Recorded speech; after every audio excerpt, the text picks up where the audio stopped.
23, verse 17.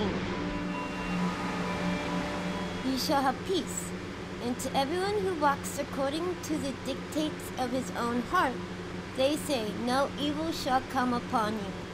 So awesome. Powerful. Amen. Living in an RV, not a good situation. Was using, it was unhealthy relationship I was in, and God rescued me from that situation and literally brought me up to Anchorage and been clean and sober for over 3 years now. And an opening came open that I was able to join their independent living program, and so then I moved from Hope Center to Aviator, and it has provided a very amazing opportunity for me to be able to be successful and to be on my feet and clean and sober. What did you accomplish at the Aviator? Looking for a job and learning skills to be able to successfully be on my own. It allows me an opportunity to not have to rely on and to be able to move forward in life and not be homeless. I have my rent paid for until actually February, and then after that, then I'll be paying my own rent.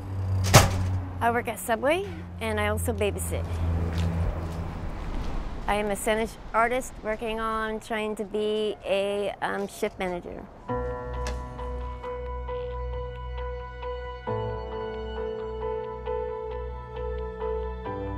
Welcome to our special Seeking Shelter, Seeking Solutions. I'm Rebecca Paulsha. You'll hear more stories from people who were homeless, from leaders of nonprofits who work with the homeless, and from government officials who must find community consensus, as well as the money to pay for the programs that deal with homelessness. Millions and millions of dollars. But you won't hear our voices very much. Those most involved in looking for and finding answers will tell their own stories. Next, in a city where agreement on how best to handle homelessness remains hard to find, the mayor of Anchorage and the head of the Anchorage Coalition to End Homelessness shared their visions. And as you will hear, there is a big disagreement over whether your tax money should be used to pay for permanent housing or only for emergency shelter. What is the city's overall vision for homelessness? Our goal, process-wise, is to manage it intensively to the point that the public, the taxpayer, thinks we have solved it. It is not solvable because it's dealing with individuals, and we're not in the people fixing business, but we are in the people protecting business. These people are our neighbors and our friends and our family who are living unsheltered. They need to get back to being productive and making their own decisions for themselves. I have always wanted just that first place that they go to where they can start that navigation process. What is the goal, though? I mean, do you have a goal of permanent housing for the homeless? It's not housing first. Housing means a lot of different things, and a shelter is housing. They may need just a little help with the rent. They may have a job. They may have a car. They just can't afford rent, which is becoming more and more problematic in our city. Some of them, it's a whole spectrum. This notion, I hear it all the time, it's apolitical. This notion that everyone is the same in the homeless world. They're not. They're unique individuals. They have a unique set of problems, and our job is to see where we can assist. I think the taxpayer should only be involved in the sheltering process because it's a public safety issue. You know, if you freeze to death on the street, that's a public safety issue. A shelter keeps them from doing it. Now, all the hotel conversions and the housing, the nonprofits are taking care of that, and they should. I don't want to be part of that. I don't think the taxpayer should be a part of that. We are the convener of all the nonprofits and service agencies working in conjunction with the municipality, nonprofits, our partners, federal partners at HUD, to really make sure that we are focused on the solution, which is permanent housing, and breaking down the barriers to creating permanent housing. Permanent housing is a place someone has usually with a lease, or that they own, or that they know that they can stay with no end date in sight. The mayor says that he thinks that public dollars should only be spent on shelters and it shouldn't be spent on permanent housing. He doesn't feel like the taxpayer should have to foot the bill to house the homeless. Well, if you only spend public dollars on shelter, you are spending it on a response but not a solution. So the people who take advantage of shelter, unless you're requiring that shelter to be housing focused and providing some other resources to move people to housing, you're just going to continually put money into those operations. And if we talk about kind of the operational cost, shelter is at least $100 a day per person. So that's a very expensive response. Should we be creating a shelter space? Yes, we should. We talked about that. But I think the taxpayer at large is kind of tired of what's going on. I'm really tired. Just quite frankly, the people that are in these, the bad behaving people that are in these camp areas, their behavior needs to be corrected forcefully. And then the people that are, you know, a lot of these people in these camps are really good people, and they're victims of the perpetrators. Everyone has to be part of the solution. And if law enforcement has to step in and make these people in these camps safe from the predators that live in the camps, that's what's going to happen.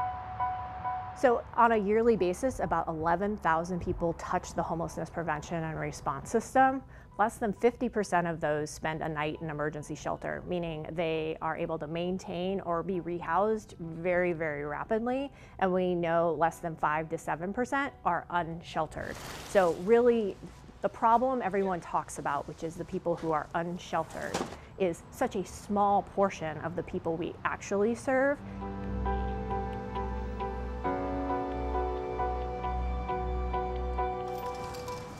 We are open to all housing types, but if we could find more hotels to convert, what we have found is we can turn them on rather quickly. So the first hotel conversion, that real estate transaction had closed in the fall of last year, and it was almost immediately full. And that was the guest house downtown.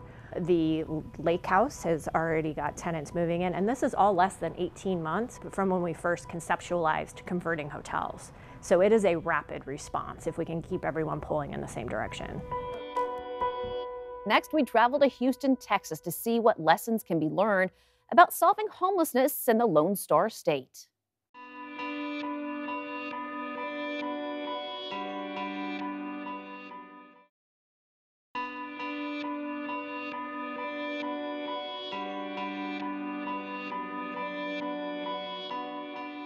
While Anchorage officials and leaders of nonprofits spar over the appropriate focus of government policy, officials and dozens of community partners in Houston, Texas work together on a single, clear goal, using public money to move homeless people into permanent housing and supporting those people with needed services.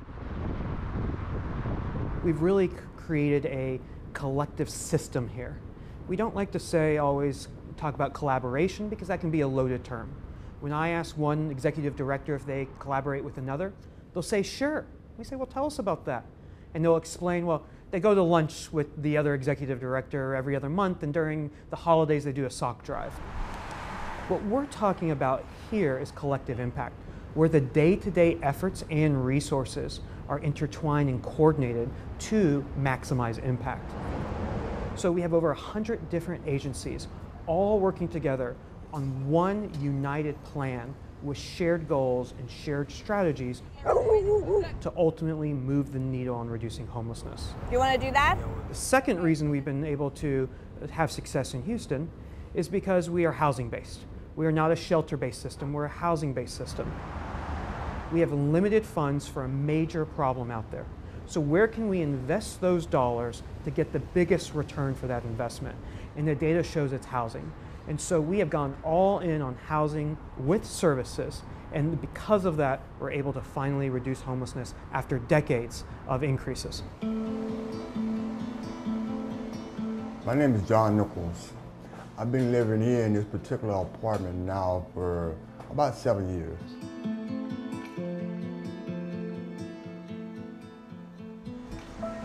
The services are out there if you want them.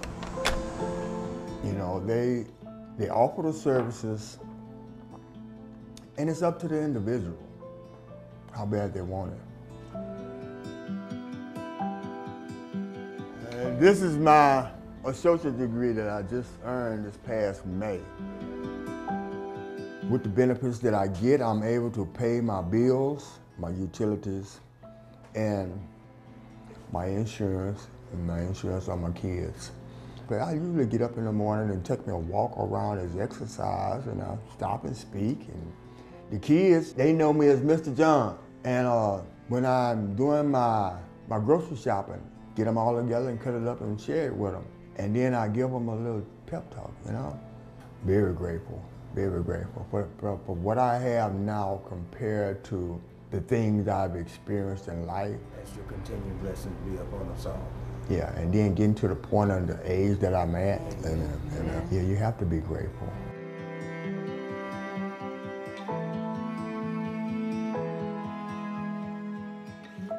The basic philosophy that we have is what is called housing first.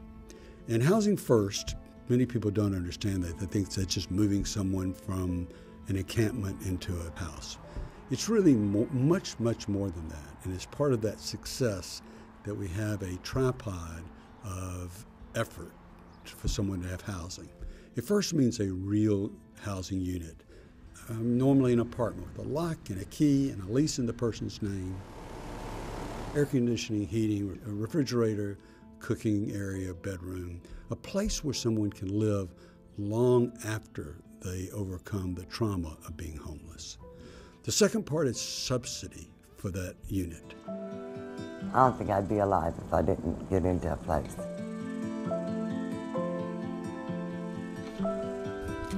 And the third part is professional case management, paid for by funds, could be private funds, could be public funds. Kind of blend in with the middle class. But we've had to work with our landlords to understand the complexity of bringing in these people, getting paid by vouchers, and we have a wonderful landlord engagement team that spends day in, day out doing that. So they appreciate when you bring them inside and give them a decent home.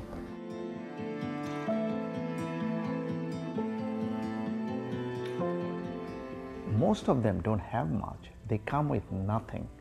And if you know, some people just come up with what they have in their hand, and then the coalition gives them furniture. The quality of the furniture gives them to live or want to live better. So they have things that they never had.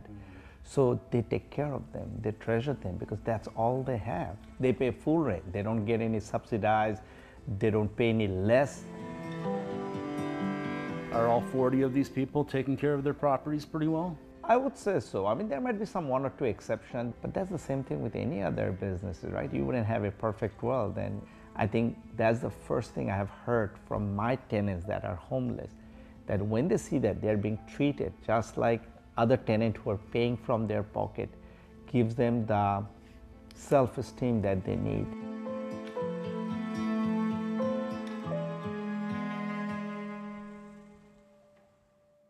Not everyone agrees that the Housing First model is the best way to help homeless people.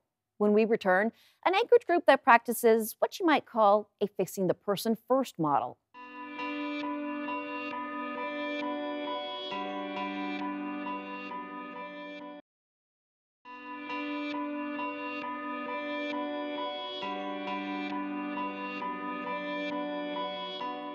Welcome back to Seeking Shelter, Seeking Solutions. Here in Alaska and around the country, many who work on the homeless crisis follow the Housing First model.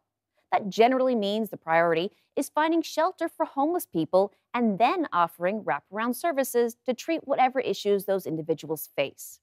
But some think Housing First has it backwards, including the people who run Downtown Hope Center in Anchorage. We have not seen that model work here at the Downtown Hope Center. We've had women get housing through that model, and there's two scenarios that happen. One of them is they get put into a neighborhood that is their former pimps, drug dealers, the people they hung out with that got them into trouble in the first place. Some of them are traffickers. They hunt them down, they find them. And so even if they've gone through a program here, gotten a job, get housing first, they can easily even come back into here because the housing first just kind of looks for a place to put them. There you are. Thank you. They don't have the wraparound services that are promised. Maybe a case manager might check in now and then, but they don't have the things that they need and they're not required to. And so then they end up back here again, trying to get another voucher or look for another way. There you are. And then also, it doesn't promote healing in a person. They need community, they need healing, they need resources, they need to live. They don't need to just be put in a hotel room with a TV. And that's what Housing First is a lot of times. My name is Deja Scruggs. So I am going to color some of this chocolate so that way it can be a red or a pink and white flower called a bleeding heart. So we'll see how well I can do this. Well, I started off as a guest here. First I was living outside, and then I started staying here, and then I joined their bakery program when they started it. And then in the last couple of years, I've become the bakery manager. When you're down in the pits and your addiction or your mental illness or all of the above, like in my case, get together, and you don't know how to get out, you'll reach the point where you're ready to be done with that game, and you'll do it. I grew up out in the valley, but I came to Anchorage because there's more resources here. And then I found this place, and they have like unconditional love and support and acceptance. And even though you might be homeless or you might be dirty or you might stink and need a shower, they still open their arms to you and they still give you love and hugs. Set it right on there. Bleeding heart. Voila! I think soup. My name is Angela. I have learned that a lot of it was things that I put aside. A lot of it was my past mistakes that I was not owning up to. A lot of it was my irresponsibilities. And after this program, it helped me move along and then see where I was lacking and what I was in denial, and it helped change me. It's a life-changing experience. And being homeless, and it's really hard trying to not even know where your next meal's coming from, where you're gonna stay. I'm making a tuna salad sandwich, and I'm whipping him up for lunch because he was late for lunch. And this place has been such a blessing. It really has. It has opened my eyes, created a future for me. So, and these people are my family. You know, this is not a temporary thing for me. This is where I want to spend my life, you know, the rest of my life, helping and giving, and what was done for me, I want to help other people.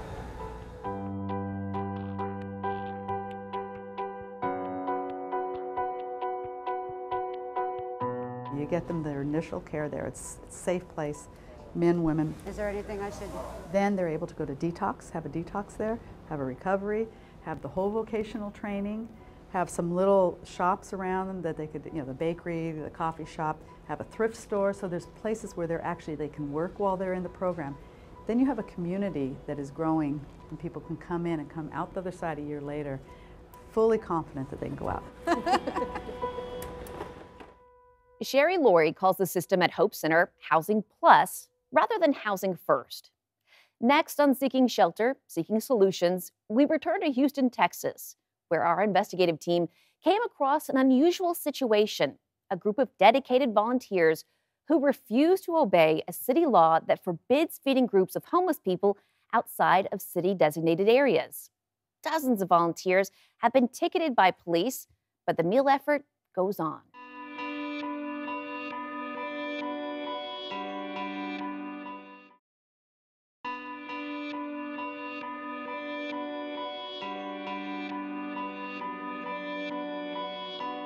Welcome back to Seeking Shelter, Seeking Solutions. There's a group in Houston, Texas called Food Not Bombs that hits the streets 4 nights a week, providing dinner to scores of homeless people in violation of a city ordinance. Police write tickets several times a week, but the feeding operation goes on without missing a meal.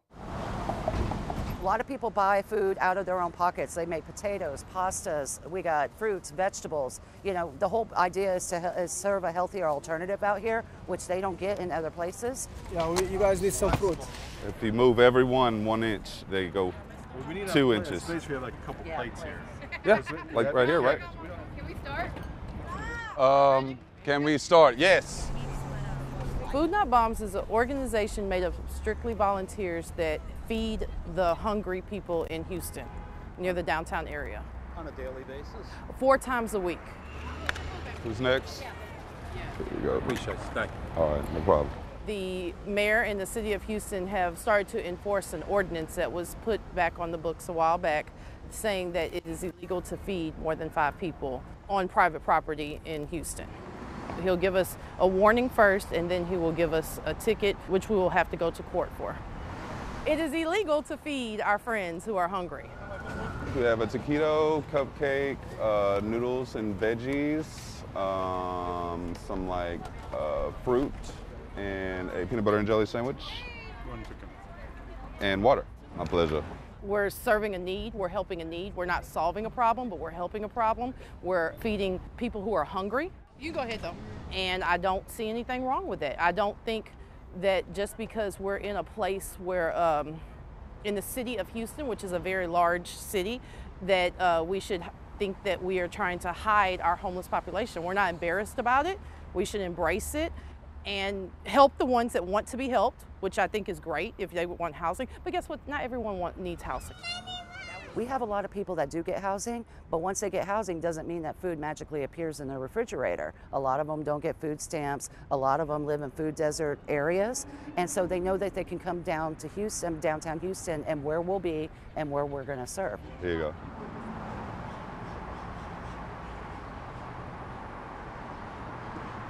We are being warned, and they would prefer for us to move to the Reisner location. If we will go, we usually reject that and say we're gonna stay here and serve. And then they will stay in the background until we're done serving everybody, and then one person will get a ticket tonight. Who is that person? I believe the person tonight is Woody, who's going to take the ticket. Here you go. So we have a designated person to take the ticket? Correct, yes. All right. Thank you. Here you go. I think this is the most ridiculous city ordinance I have ever seen on the books. And this is why, you know, we're taking a stand to fight back in the hopes that we can get this anti-food sharing ordinance reversed. Needless to say, gentlemen, you'll be hearing from my lawyer.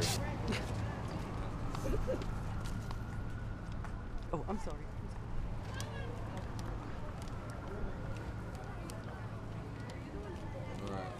Okay. All right, you have a good night. You too, thank you. All right. Our lawyers will ask for a jury trial, and that's what we're waiting for. We have, I believe, 44 tickets. I believe this is going to be the 45th ticket.